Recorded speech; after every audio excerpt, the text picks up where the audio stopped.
I'd like to ask you all to rise and join me in the Pledge of Allegiance. I pledge allegiance to the flag of the United States of America and to the republic for which it stands, one nation, under God, indivisible, with liberty and justice for all. Thank you. Well, we've got some awards tonight. Presentation of awards. Chief Jensen, you. Oh, Nancy, you've got yours first. Okay. I have Bernie Lupke. Please come up front to accept this appreciation award. Up here.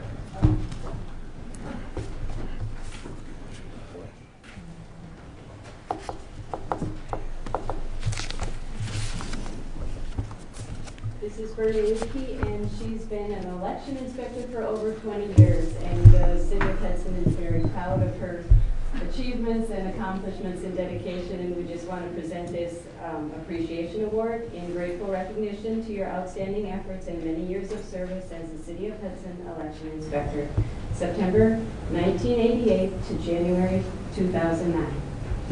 She's put in many, many years of service, and some of the elections were extremely busy, and sometimes she was working over 14 hours a day. And so it's really nice for voters to come into the polling places and see familiar faces. I just want you to know you'll be missed. Thank you. Thank you.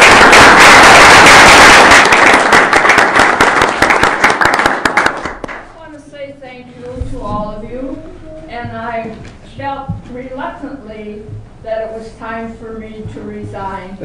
I'm not all that able-bodied anymore.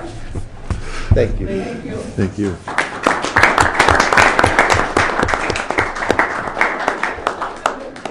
Thank you, Bernie. Okay, Chief Jensen. Thank you, Mr. Mayor, City Council members, ladies and gentlemen. Tonight, I'm here to present two awards to two of my officers for a life-saving rescue that they did here back on February 6th of 2009. About 8 p.m., officers James Van Dusen and James Wildman responded to a car accident on Cooley Road near 13th Street. When they arrived, they found a vehicle that had crashed into a tow truck located at Mike's BP service station. When Officer Van Dusen arrived, being the first officer on scene, he came across Mr. Glenn Stockman, who was trapped inside his vehicle, not breathing and unresponsive. Our Officer Van Dusen quickly got Mr. Stockman out of the vehicle and over to an area where he and Officer Wildman, who arrived on the scene, began doing CPR. Due to their efforts, they were able to bring Mr. Stockman back. They were able to get a pulse, and his breathing came back just prior to EMS arrival. Due to their actions, Officer Van Dusen and Officer Wildman prevented this accident from becoming a real tragedy. And with that, I'm going to be presenting them with this Department Life Saving Award, which reads, "In grateful recognition of your outstanding and heroic efforts in saving the life of another involved in a motor vehicle accident in the City of Hudson on February 6, 2009. And I also will be presenting them with this life-saving pin, which they will wear on their uniform when they're on duty." So if I can have Officer James Van Dusen come forward.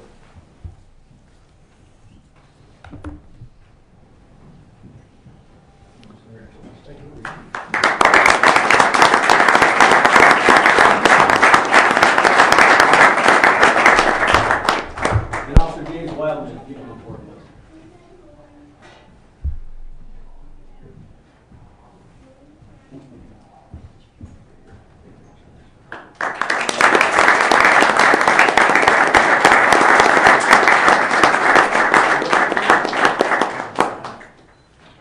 Thank you very much.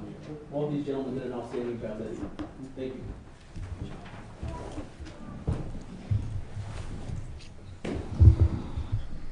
Thank you, Chief, and for your fine work. We've got some excellent police officers. I think our police force is doing a great job. I'll make some more comments about that under communications from the mayor at the end of the meeting. Okay, did we do a roll call? Nope. Will you call the roll, please? Mayor Knutson? Here. District 1 Morissette? Here. District 2 Brokaw? Here. District 3 Bernard? Here. District 4 Wyland? Here. District 5 O'Malley? Here. District 6 Burchell? Here. At this time, we take comments and suggestions from citizens present. Any citizen who's here who would wish to address the council on any item that is not on tonight's agenda but might be an issue having an impact on the city of Hudson and that the Common Council might address at a future meeting. This is your chance. If you'd like to address the council, come up to the lectern and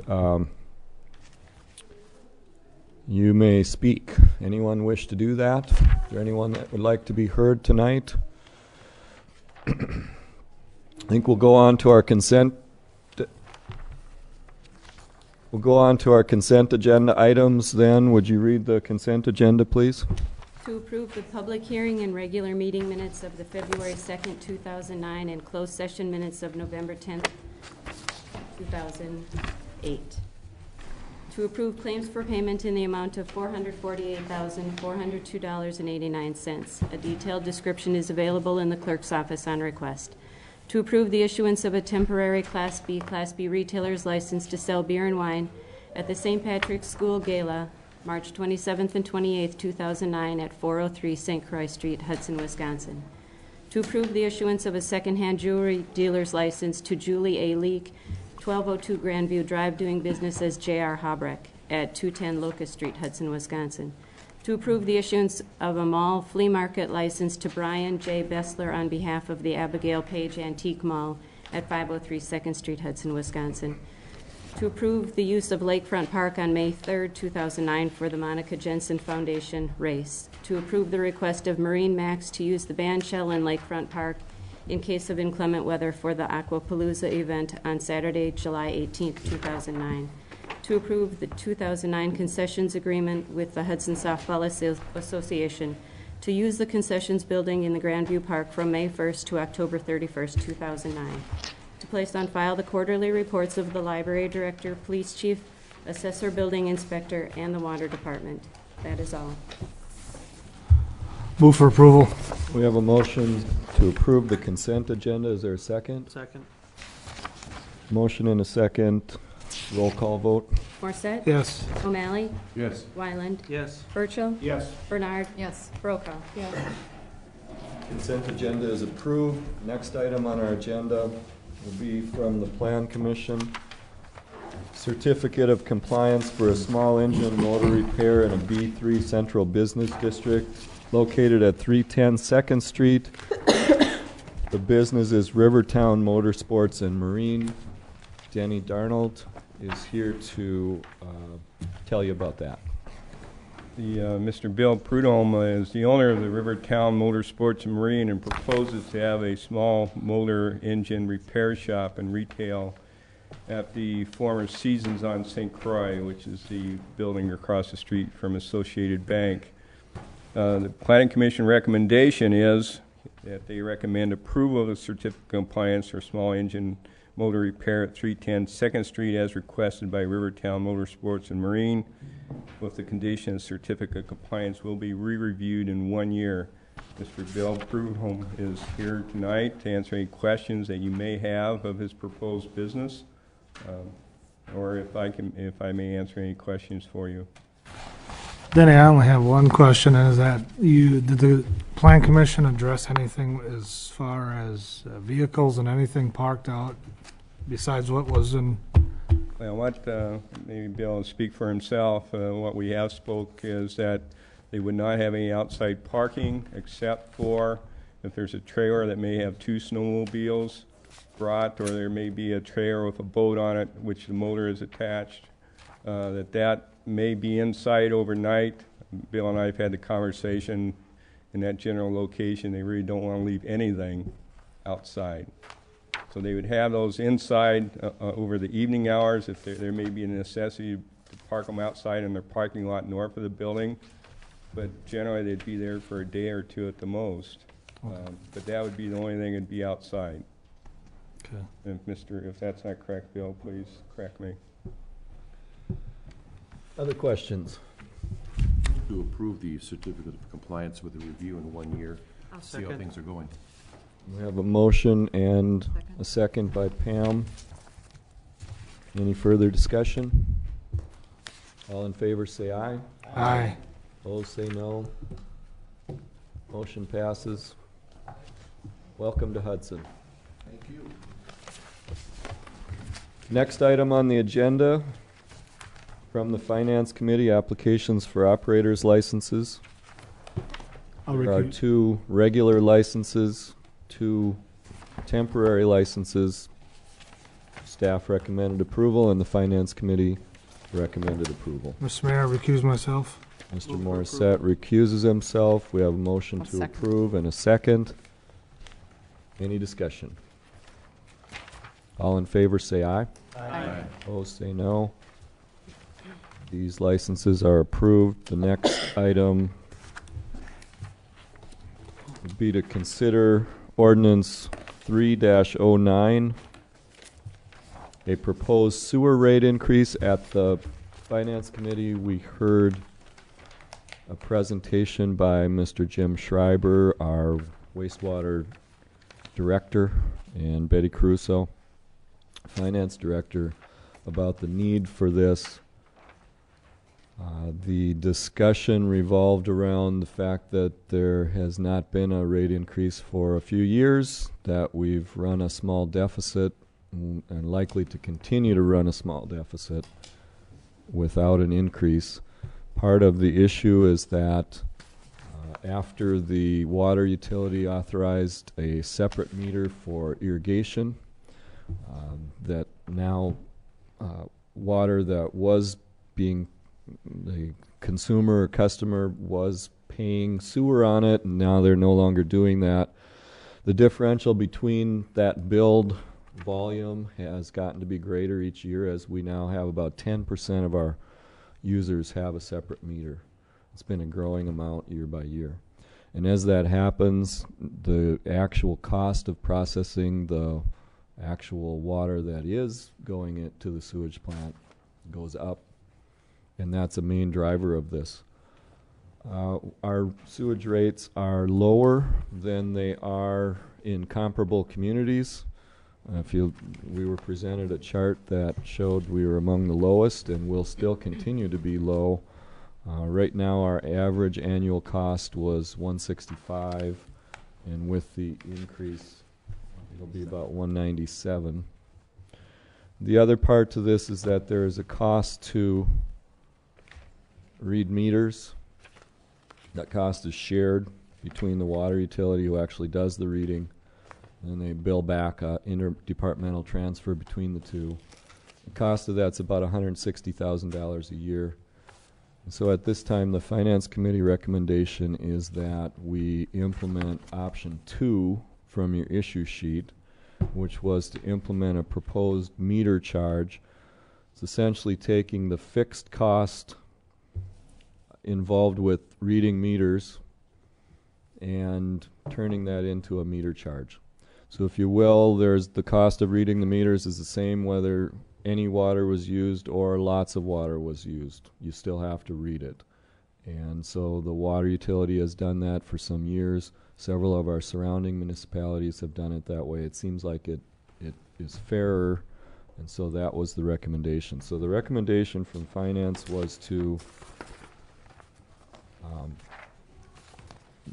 recommend adoption of the ordinance 3-09 draft option 2.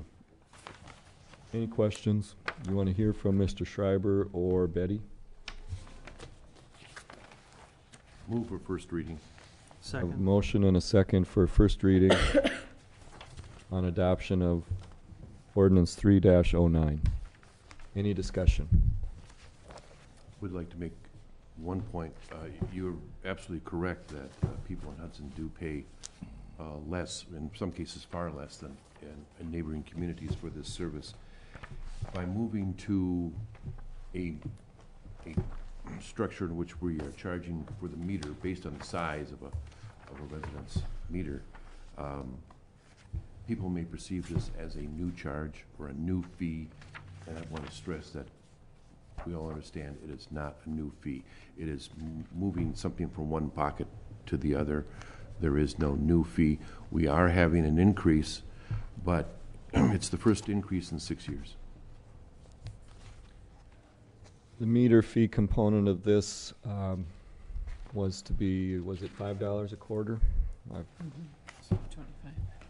$5.25. Any other discussion? This will be first reading then. We'll bring it back at our next meeting for approval. All in favor, say aye. Aye. Opposed? And the first reading passes. The next item, number 7, the action at the Finance Committee was to postpone that for further study. Number 8, amend the Police Department Policy Manual, Chapter 19, Chain of Command. The Finance Committee did not have time to take that up and does not have a recommendation. We'll hear from the chief on that and handle that in the Committee of the Whole. I'd recommend approval, though.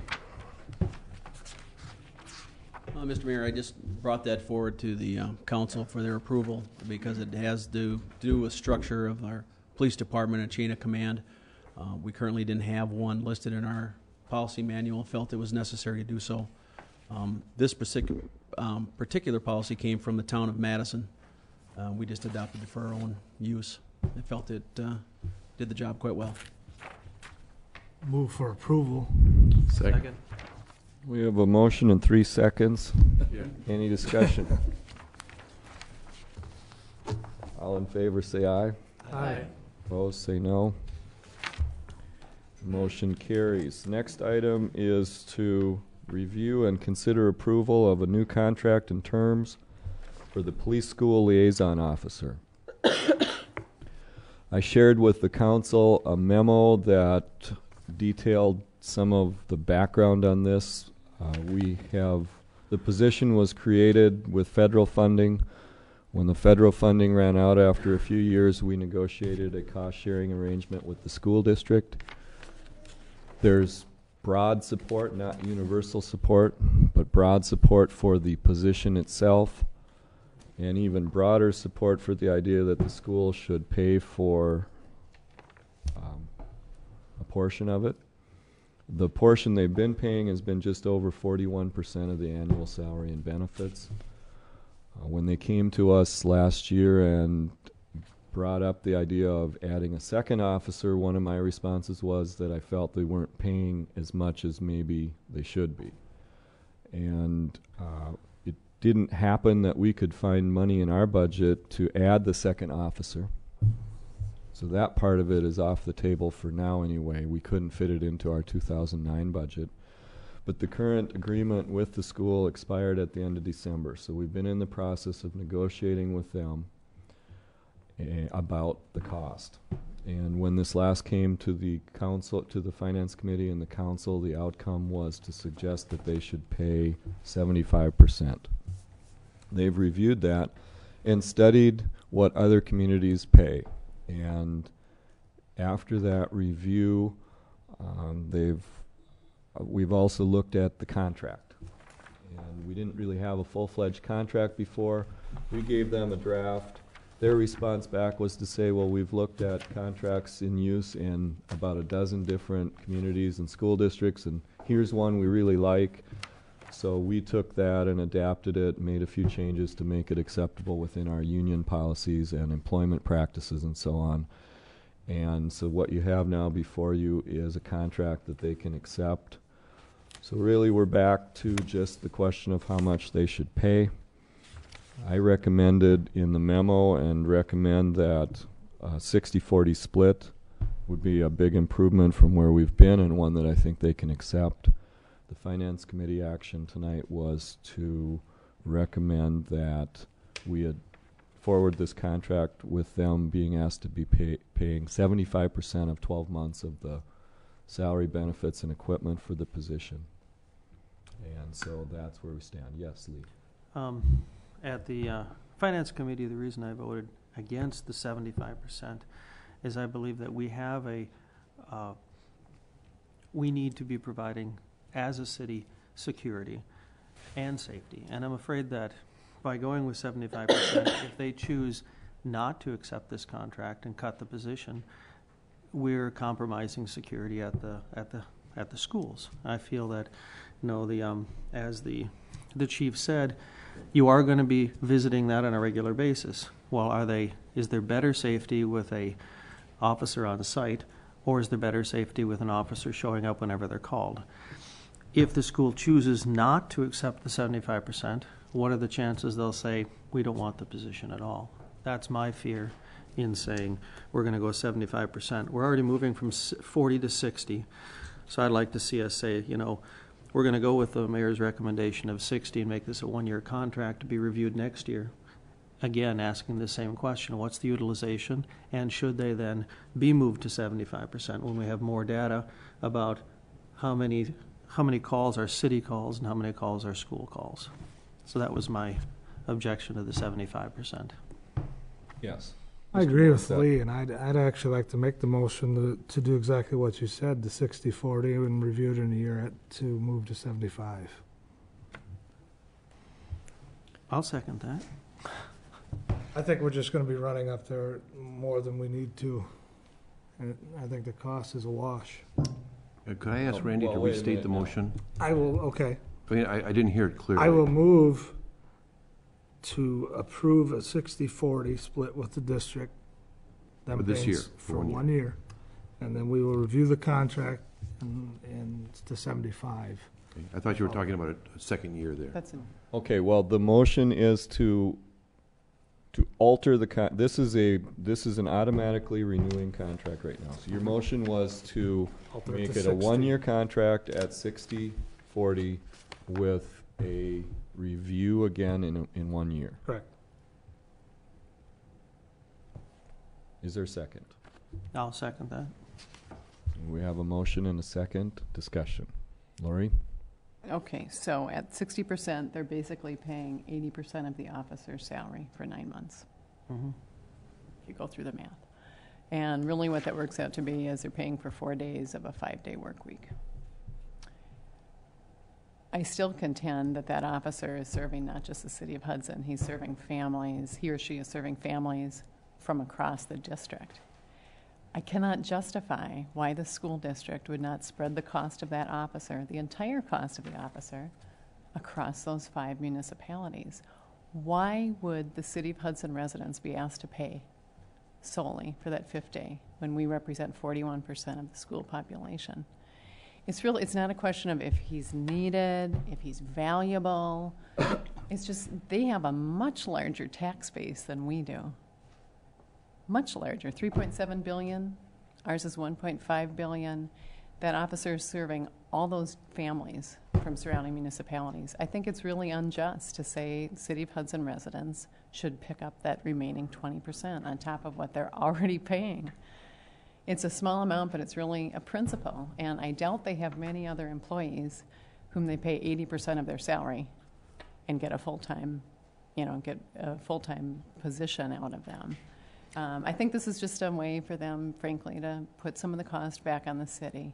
They have a much larger budget, a much larger tax base, and that officer is serving all those municipalities. So, but what we did also hear from the chief and from some of the research was that in many municipalities, the majority of them are paying paying a 50%. So here we're at 60%, looking at reviewing it in a year to increase it. Again, my concern is that officer isn't used 100% of the time while they're there for the school district itself. He still has responsibilities for the city themselves, the city responsibilities. But it's business that's generated from the school district. I guess that's a point we really need to make. He's not working on, I don't think, he's working on shoplifting complaints from a local retailer. He's working on school business.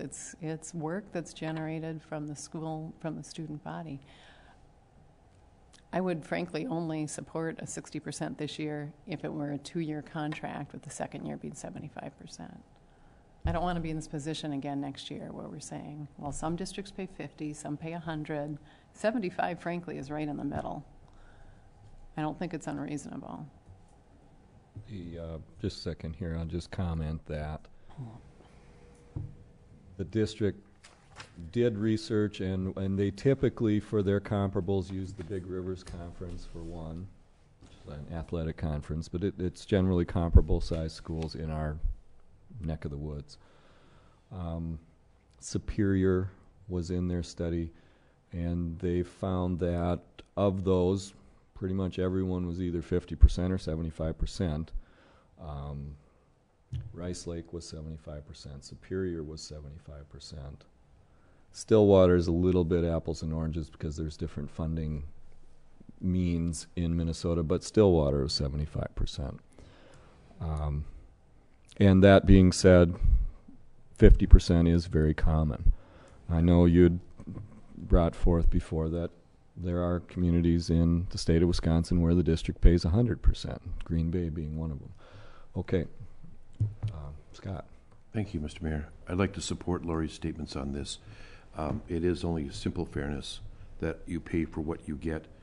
The citizens of Hudson already pay 41% of everything for the school district, and so we are paying our part of the 75%. What mitigates against that is that it is the middle of we're already into a taxing period, and so this would be a hit to their budget that was not anticipated. I would go the 60% only if, as Lori stated, we make this a 2-year contract, and that's why I asked you to restate your motion, because I wasn't sure if you were saying that, Randy, and that the second year be 75%. According to this police department's own records, much of the work that this police officer does is really as a truant officer. Many calls on truancy. And the school can hire a truant officer and relieve our police department of a lot of work if they wish to. They've chosen not to. I think it's okay to have them ease into the reality that they need to carry their own weight. I would go with 60% this year if it is 75% next year, not automatically renewable until we get to 75%. Otherwise, I'd have to vote against it. I would propose that amendment to the motion. Well, I would go along with that. Okay. All right. I just don't want Part of the reason to make it automatically renewing was just the fact that if everyone's happy with it, we don't necessarily have to go through this again. As you can see, it's a little difficult. Mm-hmm. I mean, we're negotiating, but we aren't really negotiating. I mean, they're having their meetings in closed session. We're having ours in open session. It's a funny process. Right. But would it be okay if it was 60% for 1 year for a transition, and then it was 75 automatically renewing for years 2 and 3? Okay, Could I convince anyone of that? Just I don't necessarily want to go through this. I don't think they want to go through it. Well, and I don't either. I just don't want to see us not. I want to see an officer up there. There's a need up there, and I think, as Lee put it, and I don't want to see that disappear. So I will certainly take that as. So I'll modify my amendment. amendment. State your revised motion? Well, I can I could pull it and make a new one if you want. Well, Catherine, can you help us with what we'll need to do to your contract? We'll just need to amend it so that it provides right in this contract that it's 60% this year, 75, and then you need to tell me for just the next year or for the following 2 years? Next year renewing. Well, On an automatic renewing basis, it's at 75%. Okay, yeah, next year renewing at 75 and then keep renewing unless the Yeah. parties notify that they don't want. And yes, I'm okay. Okay. Mhm. And can I make one last comment? No one has ever really, from this council that I know of, suggested there's not a need or that that officer doesn't add value. That's not That's not really what been I'm the not saying discussion. that. Yeah, I mean, it's I been a just want to question make of that, who's that paying. it's my driving Sure. point. all right. Well, Mr. Mayor, yes. I'd like to make a comment. I Yes. believe the 75% is a fair number. It's a fairness issue. And all we're asking for is for them to pay their fair share. So I'll be voting against this motion to go to 60 to 75. I believe they should be paying the 75 this year. Yes, Pam. I think that the cost needs to be spread over the municipalities in a fair manner. I think that the city of Hudson has been carrying a chunk of that. Another option is if we're going 60%, could we use that off, if we've got paying for 4 days out of 5, could the city use that officer on that 5th day in a capacity here in the police department, either with officers filling in for vacations, or I don't know if that's been considered or not, but that might be something for us to think about. Other comments, discussion? Clear on the motion? All in favor, say aye. Aye. Opposed, say no. No. Well, I got 2 no's here. No. Ellen? No. No, and Pam, no. No. And you're a no? Uh-huh. That's 3-3. Right. I'll vote yes.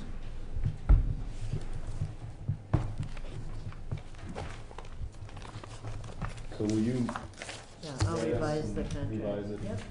Let's move on. Item number 10, application of Brian J. Bessler for a mall/flea market license for Abigail Page Antique Mall at 503 2nd Street, Hudson. Staff and Finance Committee recommended approval. Did we put it on consent? Sorry about that. No, it's labeled with a C. Okay. Oh, I made it is. Then we're up to the Park Board. Review fence design and consider request of St. Croix Sailing School to lease a portion of Lakefront Park near Buckeye Street to conduct a sailing school. The the Park Board reviewed this. Have you all had a chance to look at that? The issue here is this, maybe twofold. One is,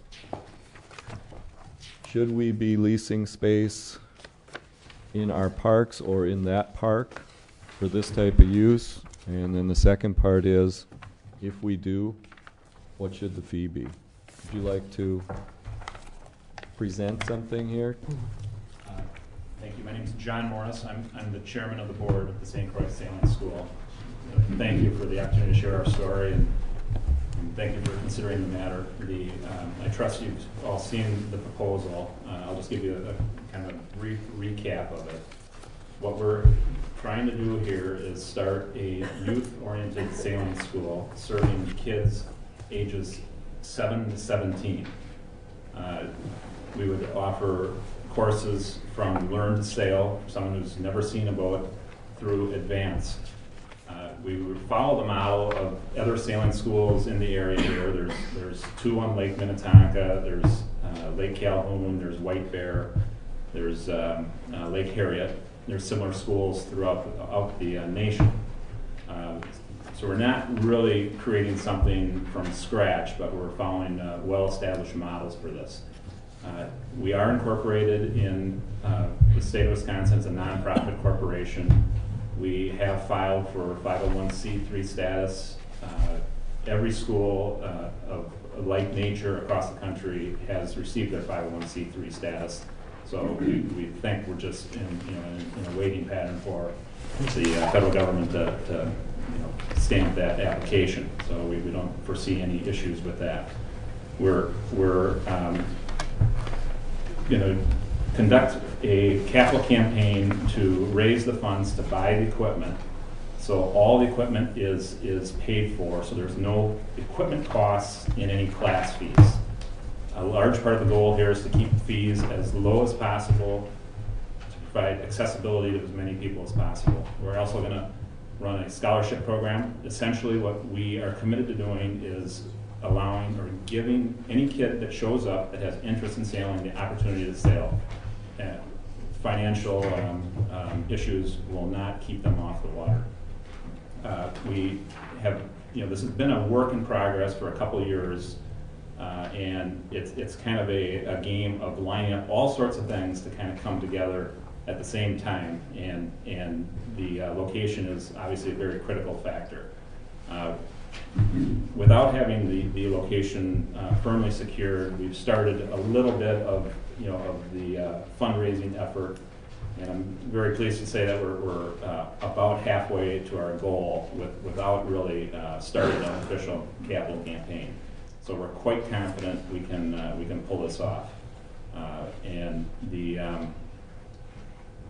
I guess that's kind of the brief overview of what we're doing and where we're after. What we're talking about specifically is the area directly adjacent to the Buckeye Garage on the south side. It's hidden behind the building. It's hidden behind the hedges there. It's from our perspective a little used corner of the park. We would not interfere with anything that's there at this point. There's no picnic tables. There's no playground equipment in the area we're talking about. The boats we're talking about are all youth sailing boats. There's basically two models: Optimus Dinghies, which are just 80 pounds each, and 420s, which are for slightly older, slightly heavier kids. They all get launched from dollies. Kids actually wheel them down to the water, aluminum dollies, little rubber tires. We would primarily we use the sand area to the south of the ranch area, ramp area, and there's very adequate access there, and we don't think, what we're talking about is running class operations on weekdays, during daylight hours, most likely 9 to 3:30. So we don't think we're there at a time when we're interfering with some of the heavy ramp use on weekends and such, or even regular park use for that matter. And it's kind of the little used hours of the park and that whole ramp area. We would construct a fence around that, and that's primarily just for secure storage of the boats. And that's kind of the brief overview.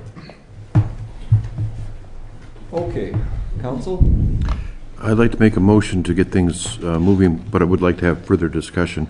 I move for approval of their proposal that we have before us, to give them, to lease them this space for the sailing school. I'll second that. We have a motion and a second to lease them this space for 1 year. Are you moving the staff recommendation essentially? Essentially, yes, with some Which additional. was to recommend approval of a 1-year lease agreement at an annual rate of $600 contingent on determination of floodplain issues, which I think we've already determined there aren't any, and to recommend alternative number 3 as the fence design. Do you want to incorporate all of that into your motion? No, I do not. Okay. Because the points I'd like to discuss with the other council members is to discuss the fence design and the term of 1 year. My points being this. On the fence design,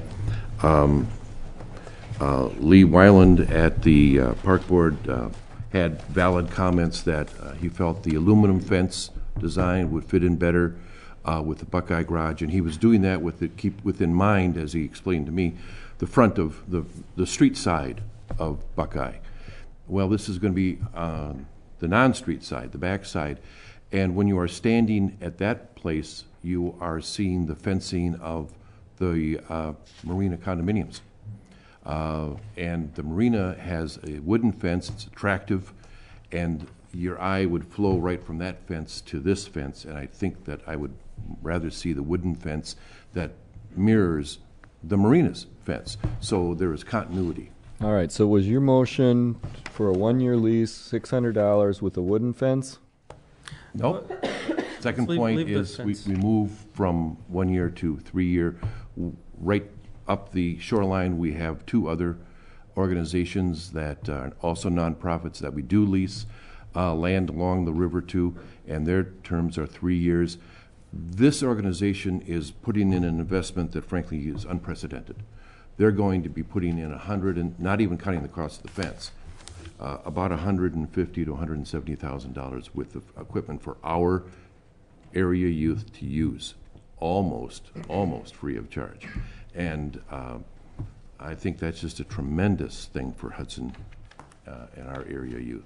So with that kind of investment on their part, I'd like to see them get 3 years instead of 1 year.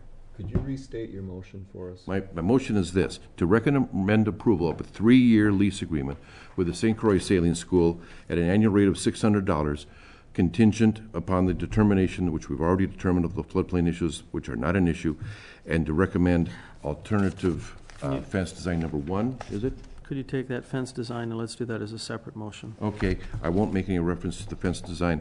So the motion is to approve a 3-year lease at $600 a year for the St. Croix Sailing School. Is there a second? Second. All right.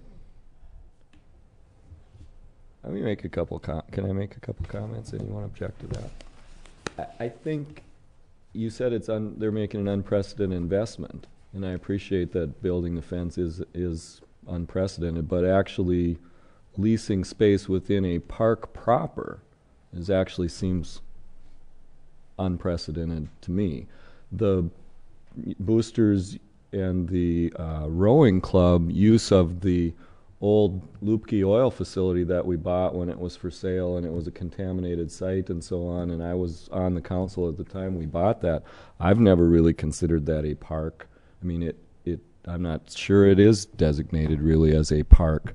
It is owned by the city, but this is our premier park property in town, and so this is a big step. That's a step, a point. The second point is, just down the way, we are leasing mooring space for $525 or $550 a year for one sailboat for the year.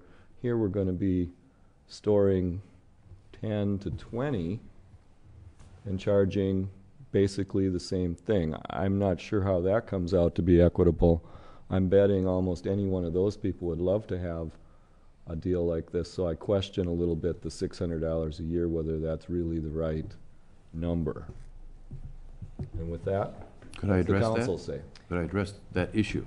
Because I'm familiar with the moorings, and if these dinghies are 8 feet long, and if you were to ask the mooring people to pay the same amount per foot that these dinghies are paying, their rates would go up substantially.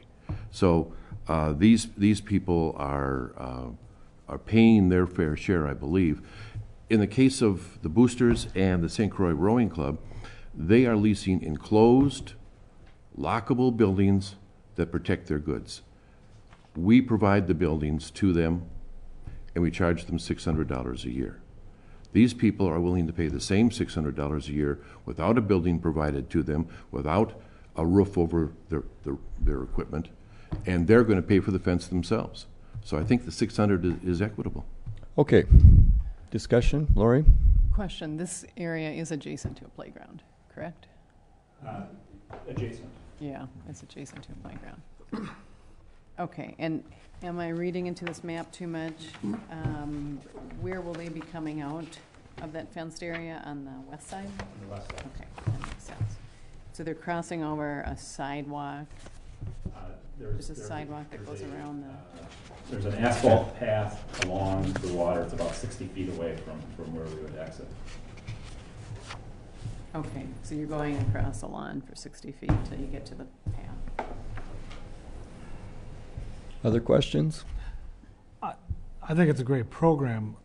Unfortunately, I don't think we should go and open the precedence of starting to lease our park space open like that. And I'm not going to be in favor of that unless you have an alternative site. But I don't want to start leasing park space out like that. But just to go back on the rowing club, I mean, I was on the council when the founders of the rowing club came and asked if they could rent space in Buckeye. And we said, no, keep looking. And we came up with a different solution. Alan? John, have you talked to the Camp St. Croix at all about utilizing Camp St. Croix? We have. I mean, we never went real far with those conversations. Part of it was, and what we like here is the protected waters. We like the access for dropping off, and I think there's a little bit of a different mission and a little bit of a different focus there with kind of a week-long overnight camp. Sure. But we haven't fully explored that. Because I talked to Tom Krantz this morning, and he said he'd be really interested in talking to you folks, because I think it's a good program too. And if you could tell me at Minnetonka, Wayzata, White Bear, particularly White Bear Lake and Lake Calhoun, are any of them on public property, or are they all privately owned property? Calhoun Calhoun is on city property. Okay. With the building. Harriet is city property. Yeah. White Bear is private. And Minnetonka owns their own facility. Okay. Wayzata owns their own facility. And one other point that I'd like to make is that utilizing that boat ramp, we charge our citizens $3 to $4 a boat launch. I think it's $3, maybe it's $4. But aren't those rates set by the DNR, and can we actually change rates for a different group if they're going to use the ramp? I think some of the time, I don't think they use it all the time. I think they might launch off the beach area as often Most of as the the time. ramp, Okay. but that could be a I mean, Yes. it could work without access to the boat launch. Yeah. Yeah. To answer your question, Alan, we can't charge more. The Army Corps of Engineers actually monitors this. We can't charge more than it costs us to operate the facility. Sure. Which is good. It doesn't. We don't gouge anybody. The rates are very, very reasonable. But Optimus dinghies are very small, and they're fiberglass, and they can bounce around in a wake or wave action. And I'm sure John would agree with me that the milled concrete of the boat ramp is not conducive to the long life of those dinghies, since they are so light. They're made for children between 50 pounds to 100 pounds of weight. That is the child. The dinghy weighs a fraction of that. And so they wouldn't be using the ramp. They'd be much safer for the boat and easier for them to launch from the sand. I would like to talk briefly, John, for just a second, if I might, about Camp St. Croix. Let's just ask before we go on. Any other council members who haven't had a chance to say something, would you like to? No, I like the idea of having a camp and having opportunities for folks who, scholarships and you know, the activity that you mentioned in that regard. I guess I have a concern about that space being leased to a private entity, and you know, I'm leaning toward that Camp St. Croix if there's another option that's open also. But I really do appreciate the opportunity that you're opening this up for everyone to participate. Anyone else? Scott? I'd like to address that Camp St. Croix issue because I think it's important. You've heard me speak before on how Hudson, it's my vision for Hudson to be as attractive a city as possible so that people will want to move here. We have homes for sale. We want families to move into them. The site of these sailboats, now this is just on weekdays, not on weekends when there is other traffic, motorized traffic on the river. The site of these sailboats would be, I believe, a great advertisement for Hudson and for my goal of making Hudson look like a place that people want to move to. I know, because I experienced this myself many years ago, when you're driving across the bridge and you see those white sails in the Bay Area, you're going to think, wow, that's a pretty neat place. Wish I were there. And at the same time, you've got students in this school coming on weekdays. They break for lunch. They sail in the morning. They break for lunch. They sail in the afternoon. They're brought by their parents. Where do you think everybody's going to eat lunch? It's going to be downtown Hudson. I think it's a good deal for Hudson, and it is a beautiful advertisement about what a great place this is to live. Whenever you see pictures of beautiful resort destinations, what do you see? You see sailboats. Okay, anyone else? Lori? A couple things. I don't disagree with you, but those boats could be launched from any number of locations and still. No, they would create a stay down there. That's way downriver. They're not going to sail up here. If you would let me finish. The boat ramp, the privately owned boat ramp, have you guys considered that as a possible launching site? Because there's parking and my concern, frankly, is that it's next to a playground. And I've been down there where there's a lot of kids and they're running everywhere. And the notion of boats being, you know, brought out on trailer with young children running around doesn't sound like a good plan. I think the idea of a sailing school is outstanding, and I would like to see it happen. We are talking, I mean, they're small boats. I actually have one in my car. I could bring it and show you. I wasn't sure if it was appropriate or not. And the kids get launched, the boats get launched by the kids themselves. You know, so that's the Athens thing there. You know, so you've got 7 and 8-year-old kids that are you know, going to be doing this, and it's not a, you know, big pickup truck rumbled over there. I mean, this is, you know, it's kind of an easy, you know, it's not. I mean, it's not no visibility, no one's getting run over. And this is a kind of slow, fun, work your way down the water, push your boat in. And there's a good side to it too, that those kids will be in next week's classes and they see their friends rolling boats across the water. What are you doing? Has the boat ramp been considered at all? The privately owned boat launch? No. We've talked about marinas, and we have not approached St. Croix Marina here about it. Is that the one you're talking about on the backside there? Yeah, whatever. I don't know the name. King. No, you mean King's Ramp. That's a different operation. I mean, has Marina, so you're saying they haven't been approached? No, and there is a certain amount of kind of amenities that are needed too. We like this location because it's close to St. Croix Marina, which is storm shelter, and we like it for its drop off. We like it for its ability to host parents who want to hang out while their kids. I mean, sitting at picnic benches in the park and watching their kids out sail. And so as we've looked at locations around the river, this is by far, the most desirable for us. I mean, we think it suits the school the best.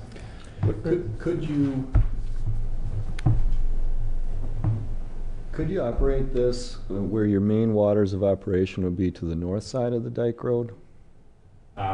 It's very shallow in there, so it's not common sailing. You mean that's a swimming area? Well, no, I'm not talking about the swimming area so much as that. I know what you're talking about. Between the rail tracks and the dike. Would that work? The one. Well, I don't know about the depth. What's the draft of the 420? Well, I can just answer a couple of questions for you. My name's Gordy Bowers. I came here because John asked me to come and talk a little bit about the value of sailing. The depth issue, these boards have probably about 3 to 4 foot. There's a dagger board that sticks to keep the boat from going sideways. You gotta have a dagger board that comes down.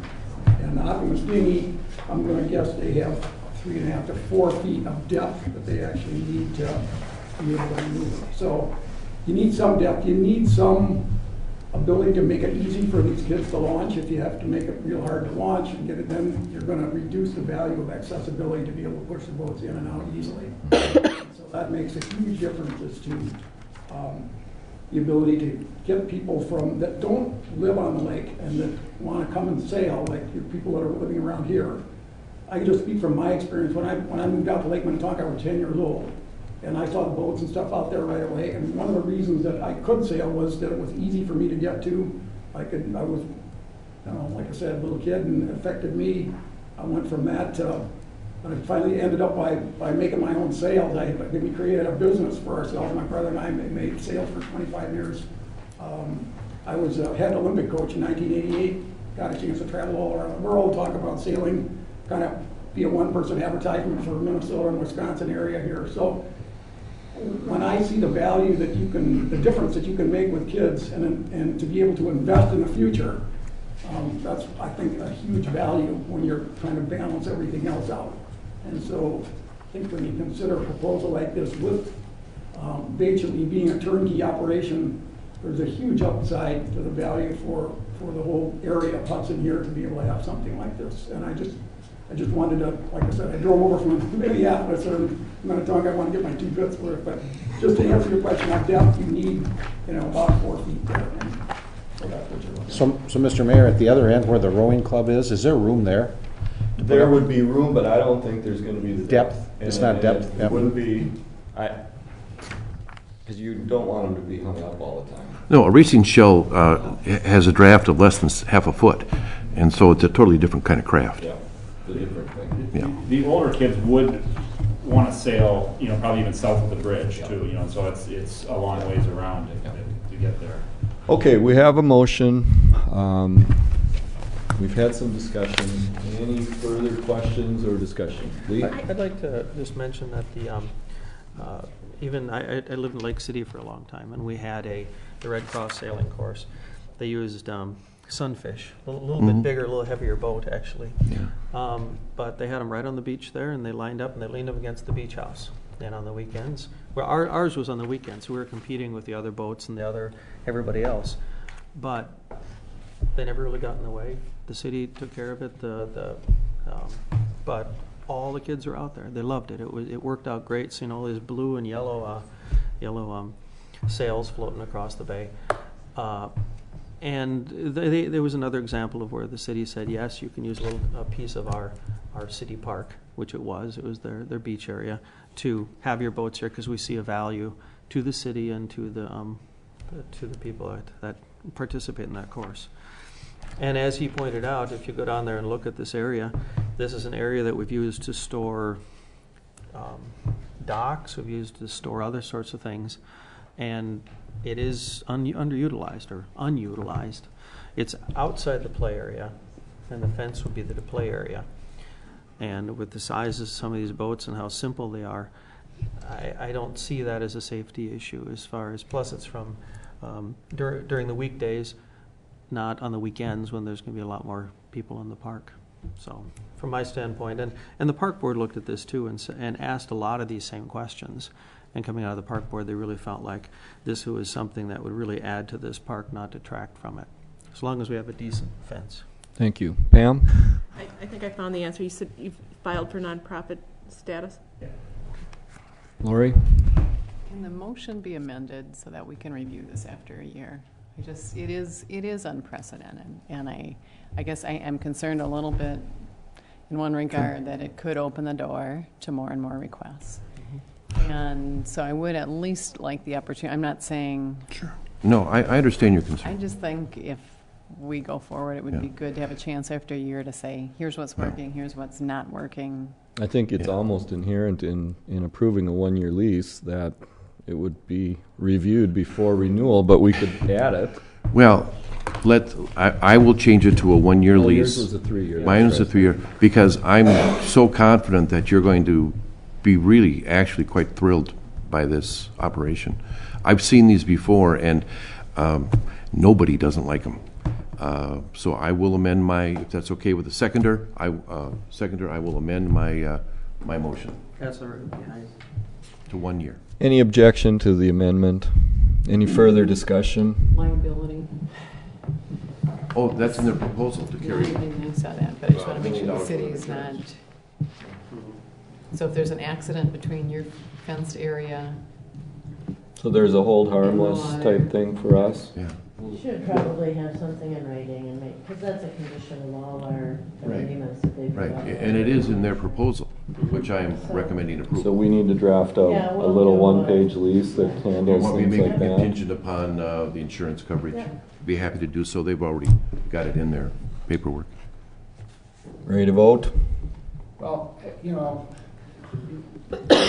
land is somewhat problematic for me. Are we setting a precedent? Okay, let's assume we have a youth jet ski club that wants to lease land from us. Same kind of thing, it's good for the kids to learn how to use boats. Are we going to say no to them? Or we have some other commercial operation that's a nonprofit for kids? I know sometimes we got to take a chance, but I think we're really going down a path that we may not. I know we don't. It does, but we are setting a precedent about. I don't think it's even a close comparison to what we do at the other locations. And if we talk about precedent of donating to this community, nobody comes close to our booster club for what they've done for the youth of the community and the number of youth that they serve. There's well over 1,500 kids that are served by the booster club every year.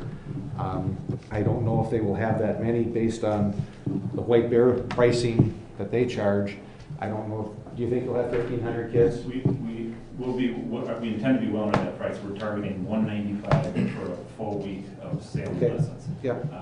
Minnetonka serves about 500 every year. White Bear serves about 300. Yeah. So that's just my comment. Real quick, I want to reiterate, no one's opposed to the program. I don't want to go down the road of opening up leasing parklands, and that's where I'm coming from. I think it's a great program. I think there should be more work done looking someplace else. And back to the other questions, what if the jet ski club comes in or a boat club comes in? I think part of that question is is not just a general question about how. The question is where, the usage of it. I mean, it's not just one question.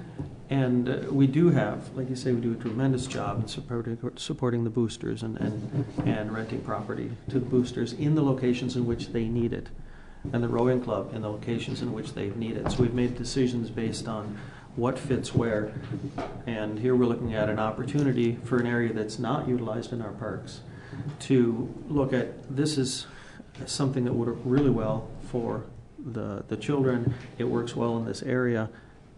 And it's not a place we're going to put in a volleyball court. It's not a place we're going to do something else with it, or traditionally we haven't. So it seems to be a good use for the location, for the group, and for the city as far as what it isn't used for today. Is that confusing enough? Laura. It has been used for dock storage. Yes, and it has. And I know that because I've seen children climbing on them. Yes. So I'm wondering where those things will be stored in the future. They're in the parking lot now. Yeah. They're not in this location. They're just pulled straight up. So they're never going back there because They're not there. They abandoned that area for parking docks.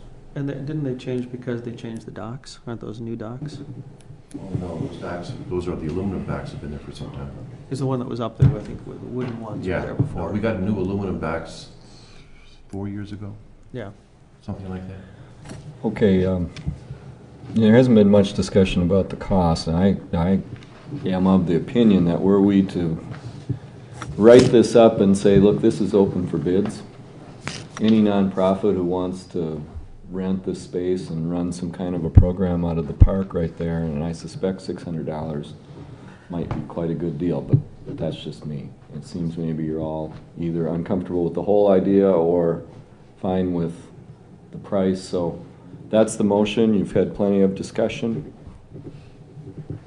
Last comments? All in favor say aye. Aye. Opposed say no. No. Is that a 3-3? Roll call vote. Morset? No. O'Malley? Yes. Wyland? Yes. Burchell? No. Bernard? No. Brokaw? No. 4 no, 2 yes. All right, motion fails.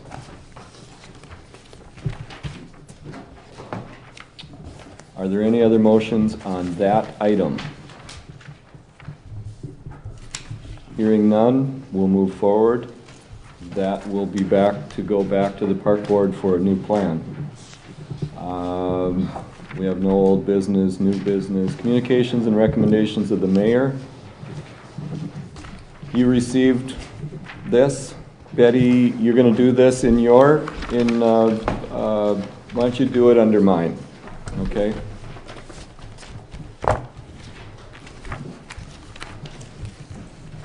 I have set a letter in front of you from Larson Allen and Steve Tracy.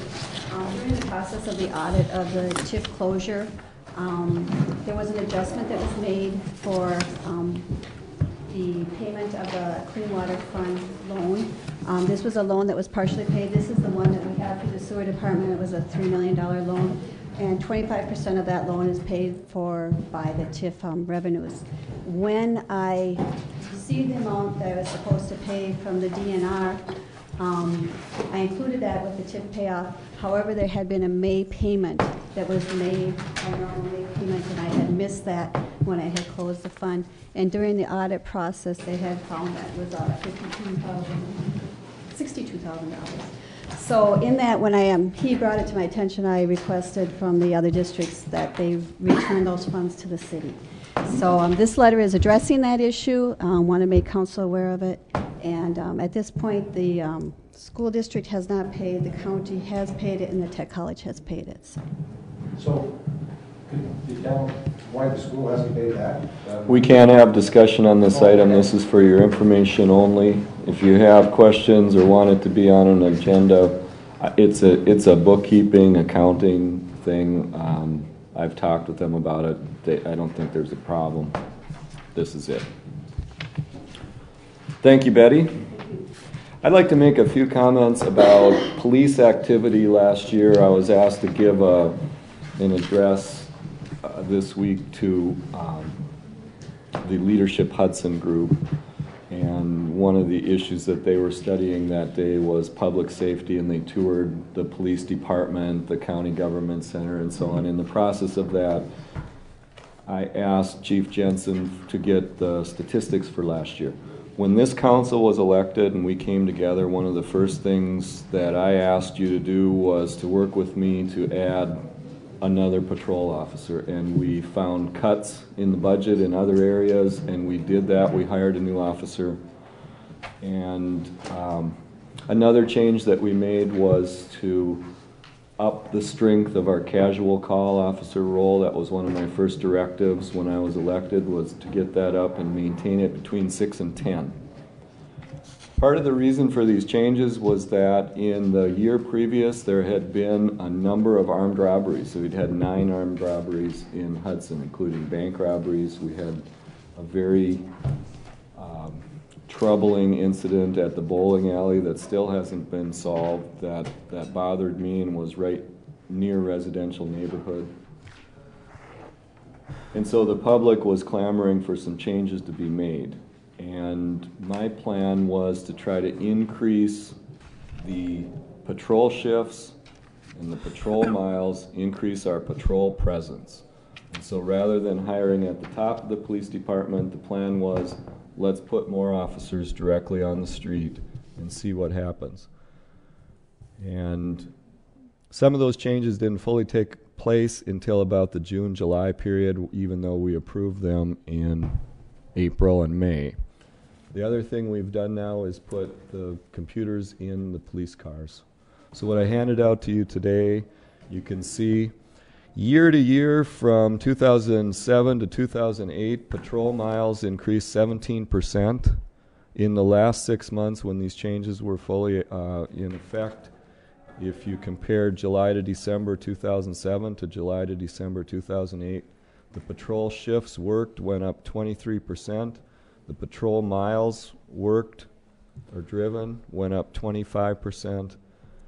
And as a result of that, and maybe a new approach to things, I won't take credit for it. Traffic arrests, for example, which is basically speeding tickets and the like, were up 16%. The point being that we had a greater presence on the street. If you go down to the bottom part here, robbery numbers for the year 2008 were down 78%. Assaults were down 25%. Burglary down 15%. So I thank the police department. You saw a lot of officers here tonight for the award that was given out. And I'd just like to give Chief Jensen some credit. I think you've been doing a good job. I'm very happy with the job you've been doing and with the whole police department. We're continuing to make changes there. I think there's still improvements that can be made. One of the other initiatives that I asked for was to get a police dog again. That's happening soon, hopefully. Hopefully. You got the dog last night, starts March 9th. Got the dog last night, going to start pretty soon. That's going to give us another tool to use, particularly for drug interdiction. And so that's an update for you on that. Anything from the city, from any other alderperson? Yes. I've mentioned this in past, and after me and Lee did our PowerPoint presentation, I really think that the council chambers needs to be updated technology-wise and whatnot, so we can actually plug our computers in right here, and maybe reconfigure the way this building is, this chamber is set. We're outdated in technology, and going through those PowerPoints was pretty evident. So I don't know where you want to put it, finance or whatnot. I know that Tom and I had talked at one point that we have in-house people that could build a new bench or whatnot. Yep. So we will we'll have some staff study, bring that forward to committee. I'd like to dovetail on the technology piece of that, and I noticed Devin had mentioned that we had increased the size on our webpage, and maybe taking a look at how we utilize that technology to communicate with our residents. There was an article in the St. Paul paper about Falcon Heights using Twitter to share information with their residents. So maybe that's something we can take a look at. Yes, anyone else? We'd like to amend one statement you made. You said that Chief Jensen has been doing a good job. I believe Chief Jensen's been doing a great job. Attaboy. Anyone else? Don't lay it on too thick. Hey, I pushed for this policeman to become chief for years, and I'm glad to see my confidence in him has been borne out. Thank you. City Administrator? There is a report on your table, an update. I apologize for a month or so in between. Several items on there. Real quickly, 3 things. We did have an election yesterday, believe it or not. The turnout was obviously not what November was, but I voted. well, we had 185 voters, but we had a minimal staff, what we needed to have there. The staff did work all day on updating all the new registrations, alphabetizing, so we did get use them while they were there to try to get some of the election work done. Of course, thank the election workers for putting in the long day that they did again. It got to be a very long day when you don't have voters. There is election coming up in April as well. Direct deposit, we're almost there. We're at about 97%, so I'm very pleased about that. And we did send in numerous applications today for the federal stimulus funds, their highway construction program. I'm not certain what we'll get, but the Department of Transportation encouraged us to put them in so that they're in their system, that they're aware of them in case. What my understanding is, as these federal funds, they've got quite a bit of it designated already. I know Dean talked to Representative Rhodes, but there's some of that money may not be used, or they'll have bids come in or whatever. So we did get the information into the DOT pipeline, so we did take care of that. And if you have any questions, anything else in the report, let me know. City Attorney? Here. We're ready to adjourn. So moved. Motion to adjourn, second? Second. All in favor? Aye. Opposed? We're adjourned.